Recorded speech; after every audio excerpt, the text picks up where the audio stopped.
Bonjour à toutes et à tous, aujourd'hui je vais vous parler du rappel chez le chien. Pourquoi le rappel est-il indispensable dans l'éducation de votre chien?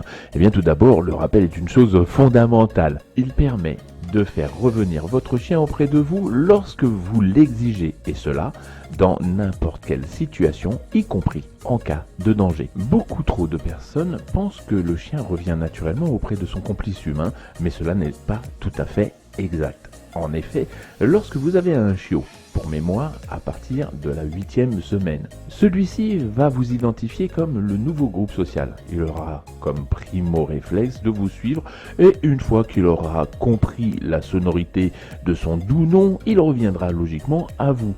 Tout cela grâce aux interactions que vous avez et qui seront analysées par lui.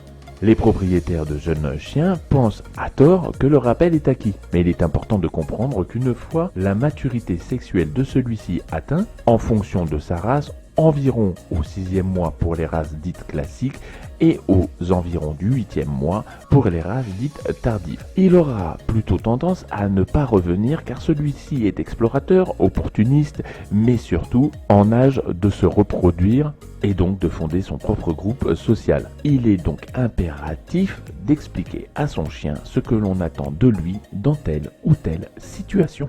Mais alors, comment effectuer un bon apprentissage du rappel avec son poilu? Le chien est un animal qui est pavlovien. Autrement dit, il se conditionne. Mais tout comme nous, lorsque celui-ci a une occupation, son esprit se déconnecte. En effet, prenons exemple sur nous, lorsque nous sommes plongés dans un film, un jeu vidéo, de la lecture, etc. et que l'on vient nous parler, nous savons que l'on nous a parlé, mais on ne sait absolument pas ce que l'on nous a dit. Il en est donc de même pour nos compagnons à quatre pattes. Il est donc très important de travailler le rappel en conditions réelles dans les situations les plus variées possibles. Voici donc le processus d'apprentissage d'un bon rappel. Comme pour tout exercice, l'ordre du rappel doit toujours être précédé du nom du chien afin d'attirer son attention. Le rappel doit être positif.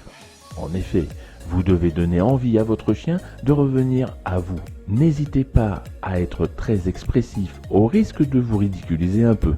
Ne jamais gronder son chien lorsque celui-ci ne revient pas ou pas immédiatement. En effet, le chien analyse l'instant présent et si vous le grondez, il en déduira alors que lorsqu'il revient, il se fait houspiller et du coup, il ne reviendra pas. Une fois qu'il est revenu, félicitez votre chien en lui donnant une récompense, caresse, jeu, etc. N'oubliez pas, le rappel doit être uniquement positif. Tant que vous n'avez rien dit d'autre à votre chien que au pied, il doit rester à vos pieds. Une fois que vous l'avez décidé et seulement à ce moment-là, vous pouvez l'autoriser à repartir, à aller jouer. Quel matériel utiliser? Eh bien, un simple collier plat positionné sous les maxillaires du chien, derrière ses oreilles et serré de façon à juste laisser passer un doigt, puis une longe de pistage, celle-ci étant très légère, il en existe de différentes tailles. Ça commence à 3 mètres, 5, 7, 10, 15, 20 et 25 mètres. Idéalement, utilisez celle de 10 mètres. Maintenant, voici la technique à utiliser. Allez avec votre poilu en environnement réel. Baladez-vous et laissez celui-ci vaquer à ses occupations sur une courte distance, entre 3 et 4 mètres. Une fois que votre loulou est occupé à quelque chose, sur une odeur, un congénère, etc., utilisez le rappel en citant le nom de votre chien au pied.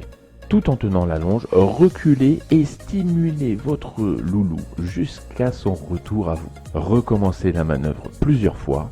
Enfin, allongez la distance de manière progressive. Attention, il est préférable de travailler votre chien sur un temps compris entre 10 et 15 minutes. Le chien étant un animal opportuniste, je vous suggère grandement de faire une piqûre de rappel au moins une fois par quinzaine. Maintenant, la chose la plus importante à tenir en compte est l'environnement extérieur et des paramètres météorologiques. Prenons par exemple un chemin arboré avec un ciel clair et dégagé, alors votre voix portera à 20 mètres. Prenons maintenant ce même chemin arboré, mais cette fois-ci avec des conditions climatiques type orageux, ciel bas, vent, etc. Alors votre voix s'écrasera au sol et par conséquent atteindra une distance nettement moins inférieure.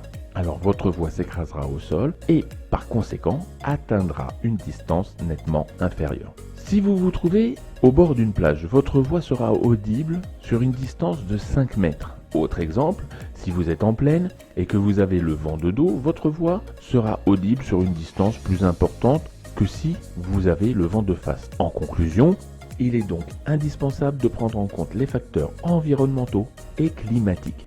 Voilà les amis, à très bientôt!